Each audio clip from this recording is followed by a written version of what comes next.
Thanks so much for that. That was a great introduction to LeanFT. And bringing back the story of when LeanFT was born originally, when the R&D guys working on it in Israel, they called it coded FT, and it was a bit too close to coded UI at the time, which is why they changed the name. But partly why they were developing that was really for this new challenge around continuous integration, continuous delivery, and deployment, and really how quickly can you get value down the pipeline. And I think this is a really interesting challenge in the sense of the mind shift I'm going to try and explore today, and just kind of give you an idea of maybe some of the gaps that we still need to see, and where potentially the product's going to be going. So let me just kind of give a bit of background about myself. I've been a Vivit board member now as the director of advocacy for the last 6 to 8 months, and I've been working with the team around really helping bring this kind of partner ecosystem and some of the challenges that you're seeing in the industry with all these different new stacks, from things like the analytics and big data to kind of the ADM space, which we're here today to talk about. And I spend a lot of time talking about this subject, and also kind of blogging on it as well, which was my entire weekend was talking a blog which hopefully will be out on the 20th around how you use automation to test machine learning and AI platforms, which as you could probably expect, using things like exertions is a lot more difficult when you're dealing with machine learning, where the data changes consistently. So test data generation and modeling suddenly become extremely important when you're talking about graph machine learning, and yeah, you have to change the mentality, which is kind of where I'm kind of going to talk about and kind of introduce at a very high level today, and then really kind of go into maybe some more practical things of what you can do from a behavioral change perspective within your organization. And I think, as we kind of covered slightly earlier on in this session, this whole kind of concept around shift left has been a big focus, and it's been this focus of bringing it earlier into the life cycle, really looking at bringing in software developers and tests, so people who can write code and fit nicely into that development life cycle. And my kind of question or kind of concern is maybe we've slightly missed the point there, in the sense of it actually should be a lot earlier in the life cycle, all the way back to the design, so the thinking aspect. And when we start looking at using things like lean UX or lean startup methodologies, we're trying to prove a hypothesis very quickly. So being able to understand the requirements, or at least understand prove a hypothesis to an experiment very quickly. Partly what we need to do is we need to prove these systems, and those systems can be conceptual. They may not exist. They may have never even seen an agile sprint. Part of the idea with innovation labs and this failing fast and failing rapidly is you should be able to build something incredibly quickly to prove out a concept.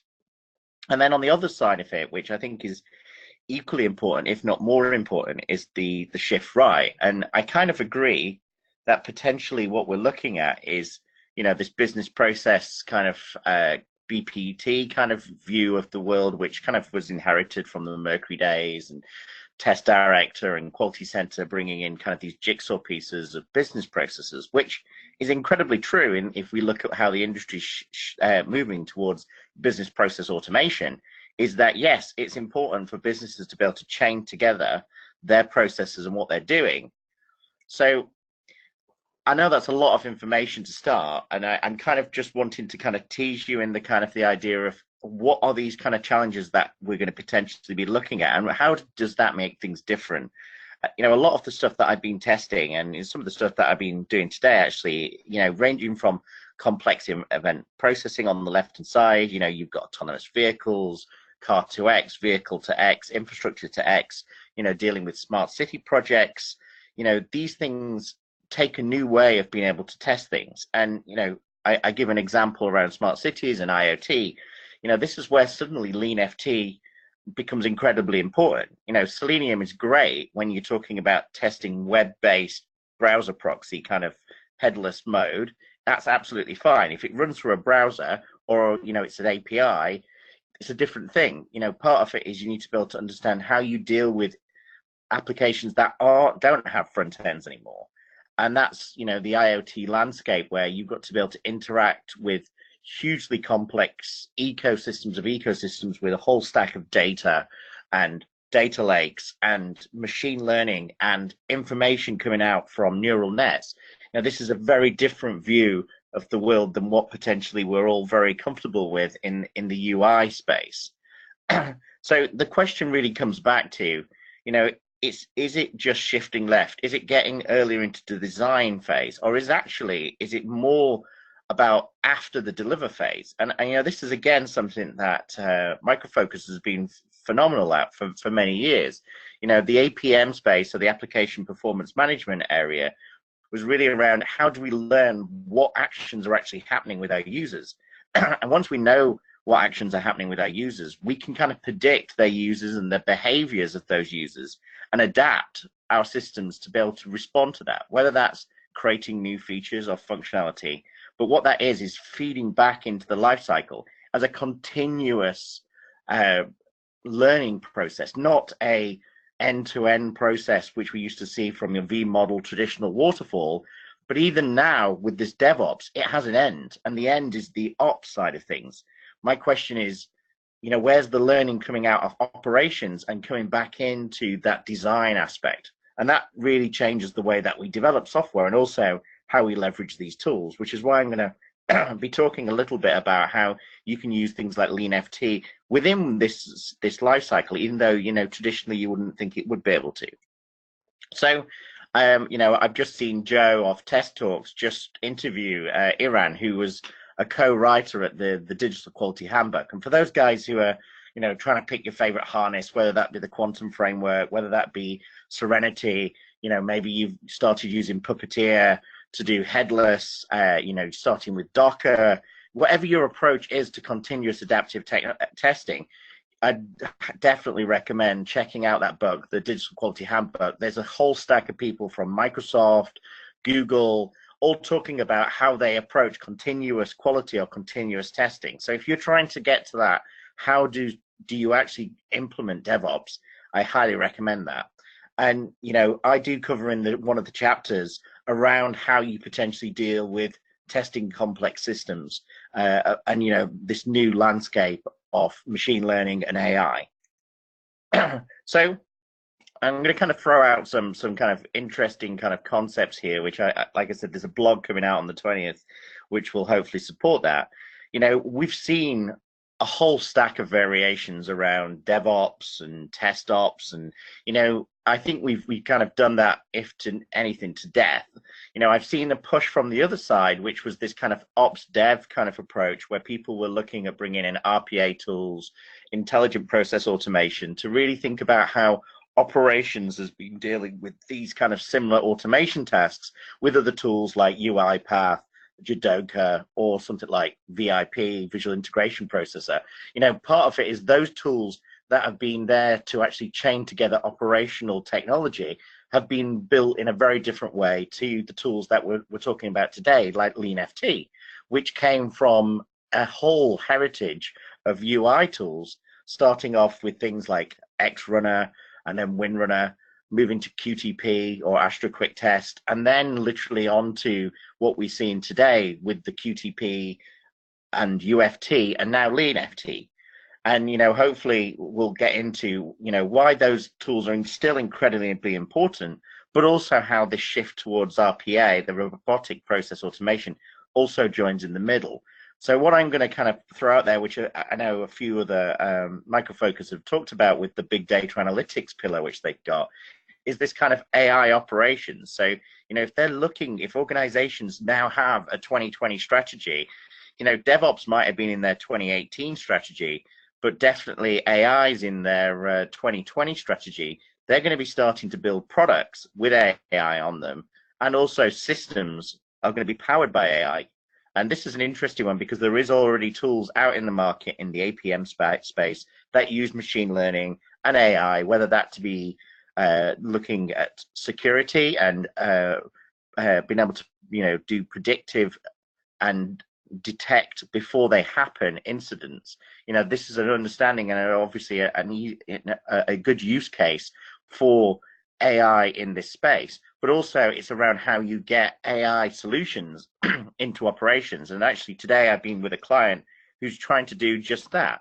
And it's incredibly difficult because whether or not you're delivering to AWS or Mechanical Turk, or you're going to try to using Spark ML, or you're using Neo4j, or you're doing whatever stack you're trying to deploy into a AWS or into Azure using the cognitive services that Microsoft have, it's still a completely different way of delivering software, in the same way that DevOps was a massive cultural shift previously.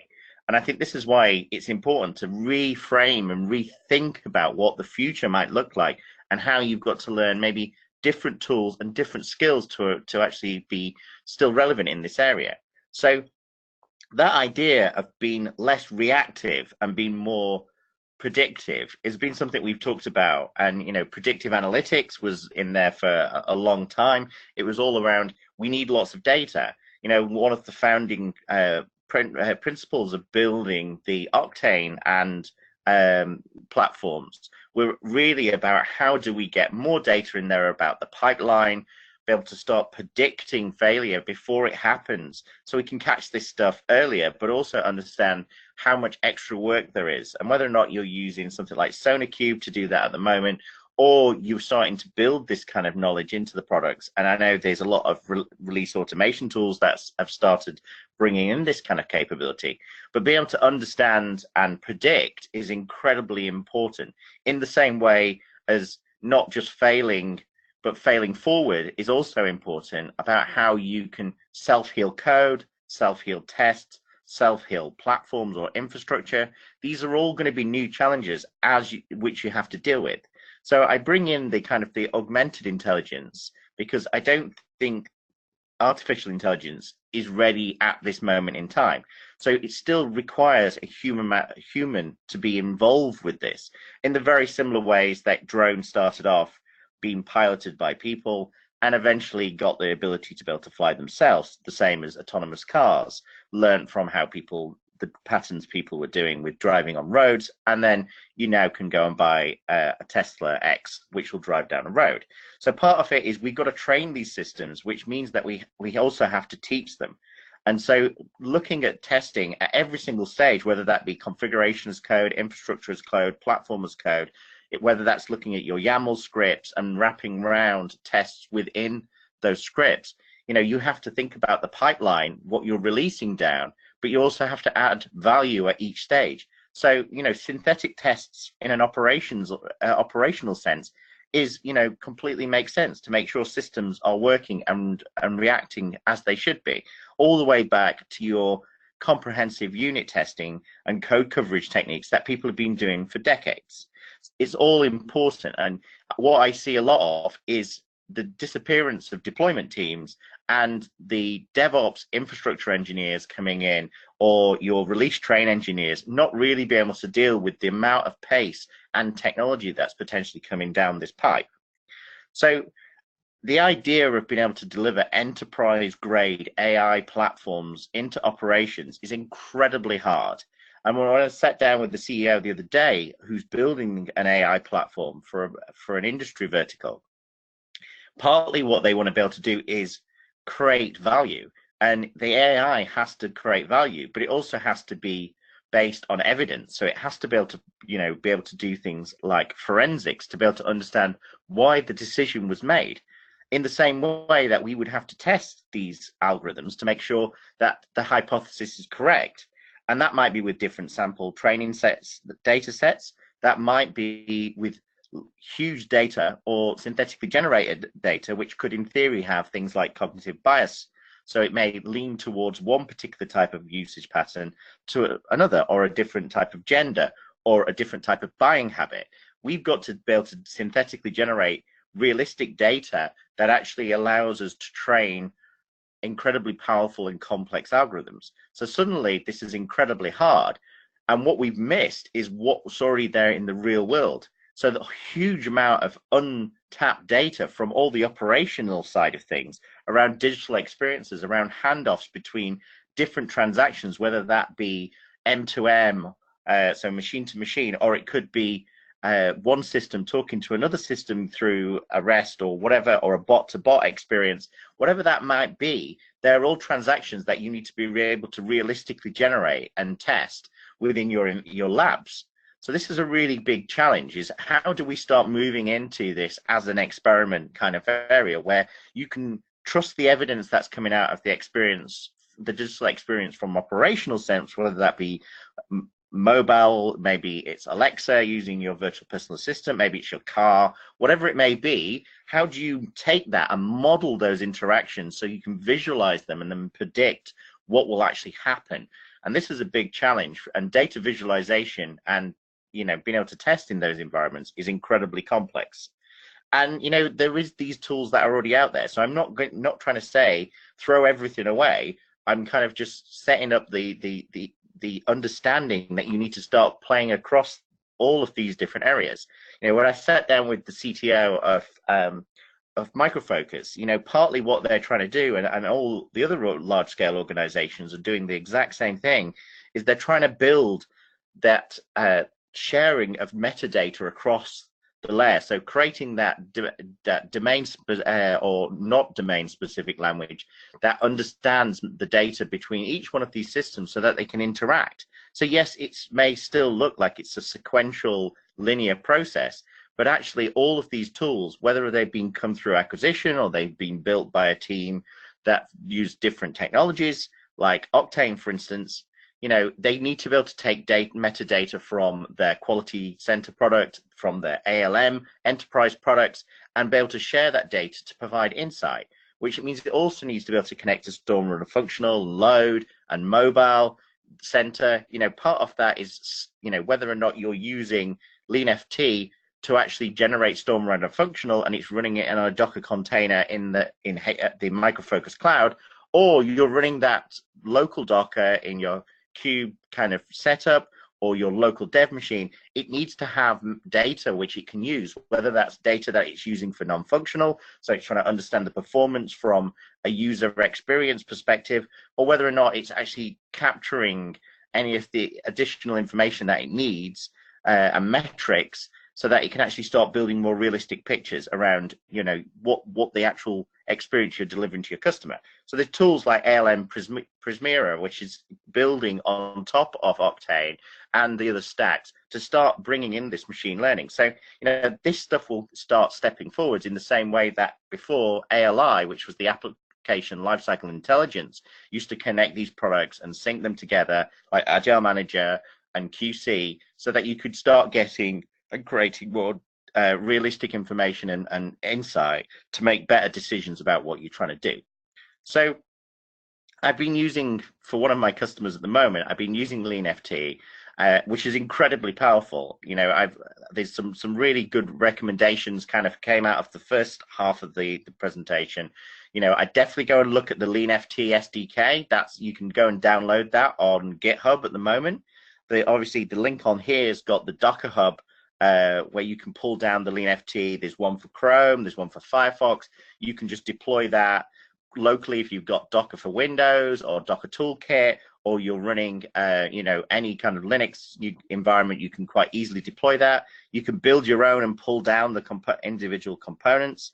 I've not tried it with .NET Core yet, but because it's got MS Build, you may see some of the functionality will run, especially under the NUnit framework that you can create as one of the templates in Visual Studio for the C#. You can do the NUnit with Selenium LeanFT template. I've been using that today, and it's incredibly flexible. You can add in additional libraries to kind of create your kind of browser proxy, so you don't just have to run with the standard ones. You can run with your own. So if you're using Puppeteer, or you've decided to move away from Phantom.js, you can do all that, and you can also run that quite nicely in your your pipeline. So a lot of what I do at the moment is everything has to be delivered as a Docker container, because that's how we release into AWS and Azure. So this is kind of our definition of done, is that the test, whether that be functional or non-functional, has to be delivered into a container and be able to release into the different environments and run, whether it be running smoke tests, regression tests, whatever it is. Then it needs to be able to wrap up that information, whether it's TestNG or some other kind of framework like quantum stuff, and push that out into a format that actually links all the value together. But one of the biggest problems with having headless tests is you can't see what's going on. Now, don't get me wrong, when I started doing automation in the 90s, it was the most painful thing, waiting for the screen to finish. And now you don't get to see that. Yes, you can pull screenshots, you can take screenshots on Docker images and all the kind of normal stuff which you want to do. You can do videos, etc., etc. But actually, it's quite hard to debug in a similar kind of way to what we've been just talking about. So I'm using browser proxies at the moment in a big way. So using something like Swagger or some kind of man in the middle. In this case, I'm using Kali. Enables me to intercept the messages that have been sent from the LeanFT, and then I can actually, obviously I could manipulate them if I wanted to, but in actual fact, I can also understand the request and response pairs that are coming back. I can see what information, obviously I've got all those kind of XPaths and CSS because I'm getting all the, the information, but also I can use things like the spider to go on and actually map out the entire application, so I can understand what, which screens I've actually covered, which ones I haven't, what functionality that I've not potentially explored within the in the JavaScripts. There's all sorts of other things that you can do. So using these tools, not just for security, but actually for intelligent automation, is incredibly powerful. So, I definitely recommend going out and exploring those side of things. And then on the other side, the operational side of things, even if you're running in a container management tool, you can quite easily put on Prometheus or something like that and start outputting what's actually happening as far as performance. I come back from the performance and engineering side of things, so being able to get that information is really important, because I want to see how those nodes are actually getting on. And I also kind of want to understand if there's any slowdown, and of course the downside with all of this is, you're losing the idea before of the rendering which you would normally get using a heavier cross browser. So you still need to be able to create that, whether or not you're using Appium, whether or not you're using Stormrunner functional, it doesn't matter, but you still need to be able to take that into account. But starting to put in transactions to start monitoring information around performance on individual, browser complete, browser ready, rendered, DOM rendered, all that kind of stuff is incredibly important. So I've kind of skipped through quite a lot of this at pace, because I want to give, us 5 minutes of clear time to talk through some of the Q&A side of things. But also I wanted to just kind of add a few extra bits around, what I've kind of experienced as kind of the plus and minuses of the LeanFT platform. I've been there since the launch. I think my name's on the launch announcement, because I was out there with the HPE guys in Vegas.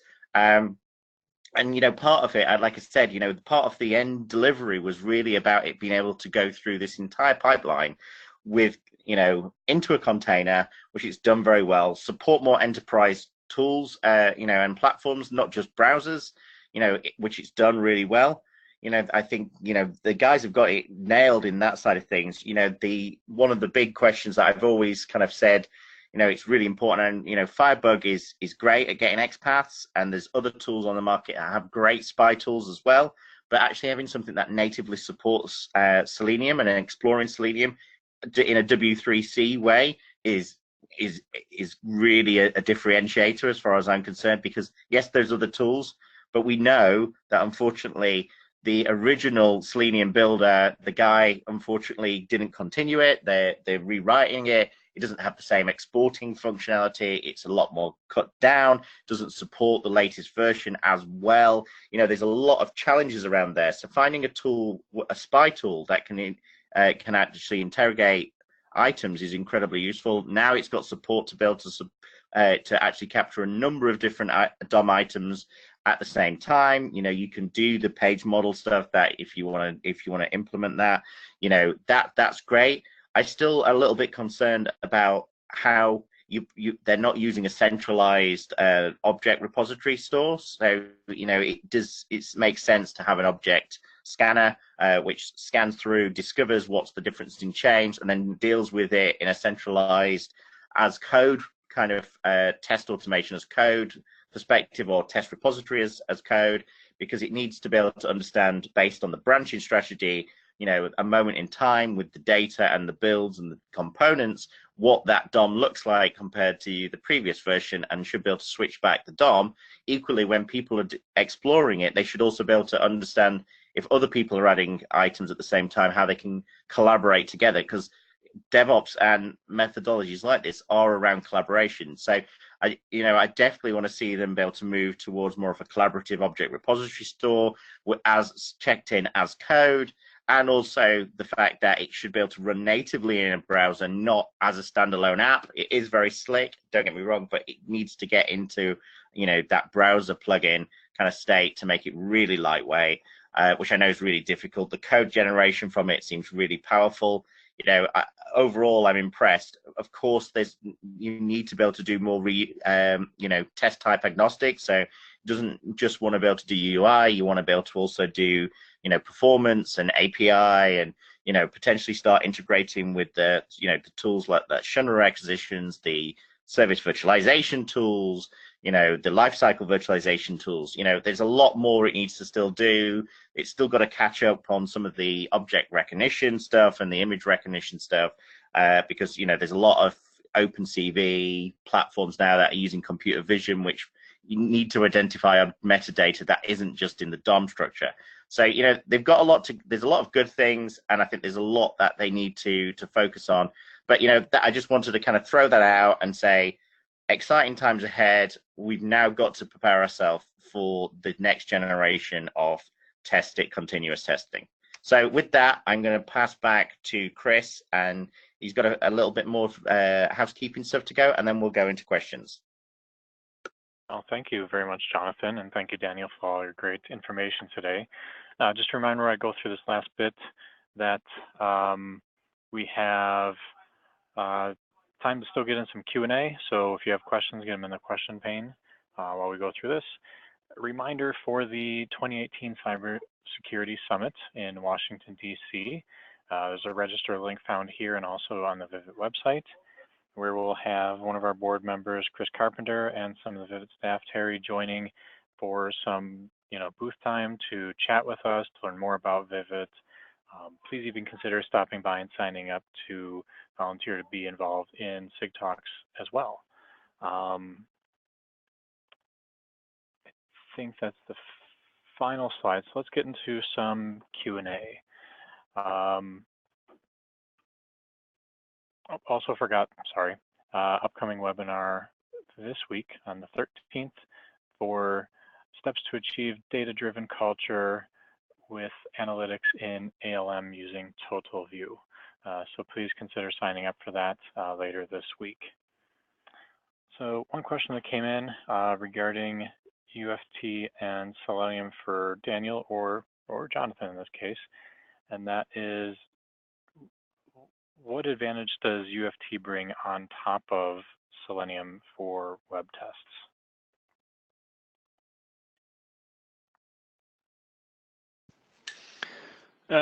Yeah, okay. Let's say UFT itself as tool is completely different to LeanFT, or not completely different. It's another tool. Let's say it this way.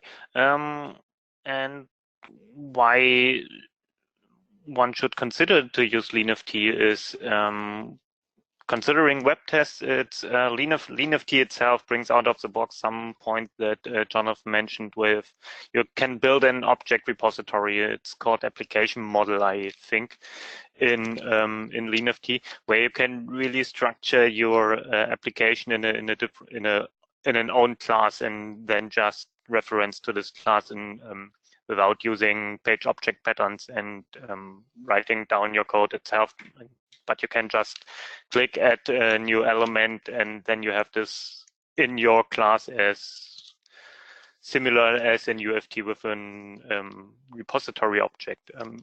Other point is that you can, it's not just web testing, it's more when you use multi-application testing. So your entry point is a web interface, and then you want to check this in your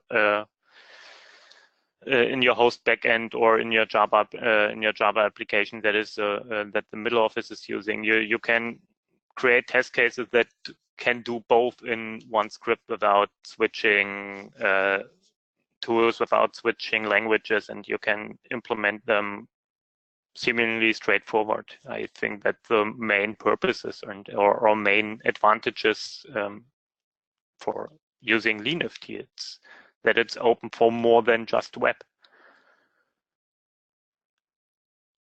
Very cool. Very good point too. In addition to the technology support, this question came in about, does LeanFT SPI support mobile applications, specifically native mobile applications?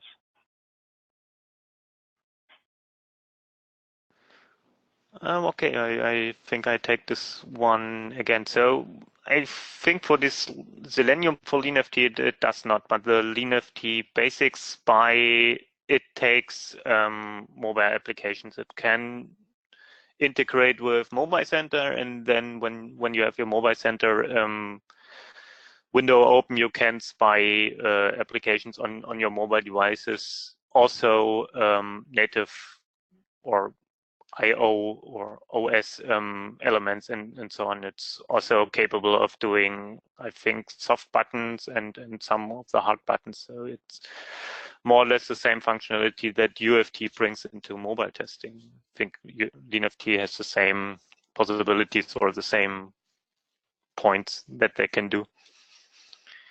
Excellent. I think this next question could just to add to that one as well. Mobile Center is incredibly impressive. You can actually again have a container running locally and plug a USB into a device and execute. So there is some really good work they're doing to support mobile as well. And I think that's the important thing. Is it's not just web, it's not just browser based. It's an enterprise grade tool, not a kind of open source community tool. Yeah, I totally agree, Jonathan. I really appreciate that I can do full end-to-end tests where I might have some scenario that starts with a browser, but then ends up with the desktop application, and I can carry that straight through with one framework, one cohesive set of tests. Similarly, a question comes in about, can you use LeanFT with Cucumber to create test sets? I think I know this, but I'd like to let you guys tackle that. Yes, so you can use LeanFT with most, if not all, of the standards that are on the market right now. So Cucumber, JBehave, I think there is an integration. So you can use all your libraries that you have currently in place with LeanFT. Yeah, I think what's important to add there is that it's, at that point, I believe, and correct me, less about LeanFT, more about the unit testing framework that you're integrating with based on your language and IDE. So JUnit, NUnit, MS, something I can't think of. So availability there is key. Another thing I'd like to throw out there is it's really nice to have the ability to expand your testing skill set without having to turn to a new vendor, without having to have 10 different tools to use to work with a variety of different technologies, but to be able to still have an enterprise tool that we can use together, but really grow the skill sets out, getting past VB script, going into a more standardized language like C# or Java, and doing some really, really cool stuff. Yeah, I definitely add to that as well, in the sense of, actually we're just one of the AI companies I'm working with at the moment. They do, one of the biggest challenges is end to end, and as you'd expect, there's various different systems in the middle. Of course, they still have a data visualization screen or a lab screen. So, they've still had Selenium in there. And they had a number of different frameworks that they worked through, and each one had different problems, whether or not it was the limitations around how it can interact with Excel, or upload a file with an invalid file or whatever it may be. It's good to be able to do end-to-end testing. Sometimes you have to chain a number of different tools together, and suddenly it becomes you're at the mercy of open source, and you don't really have anywhere to reach out to apart from the community, and the communities are fantastic. It's just whether or not that's fast enough to get the response that you need to get on with what you need to achieve within a week. For sure. A follow-up question to Cucumber, and I think this will have to be our last question for the session, is have either of you integrated a LeanFT test with Cucumber in ALM, and do you have any thoughts you can share about that?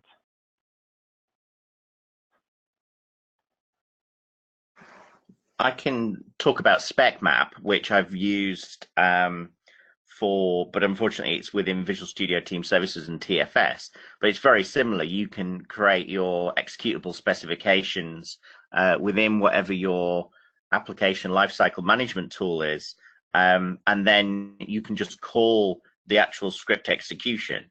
So that's the flexibility there is, again, it is a choice around your XUnit framework that you decide to go with, and whether or not that integrates with said tool, whether that be Jira Zephyr or ALM or another product. But you can definitely do it. You can definitely run stuff from ALM. It doesn't matter what the language is, and it's the same as what you used to be able to do with the UFT scripts. So you can definitely do that. Awesome, thank you for that. So that's the time we have for our webinar today. Thank you both, Jonathan and Daniel. It's been a really superb talks on focusing around LeanFT. Please check the survey that's going to come at the end. And again, stay tuned for more SIG talks. And if anyone attending is interested in chatting or offering topic suggestions, please reach out to us. And we'd like to know more. So thanks, everyone. Have a fantastic day.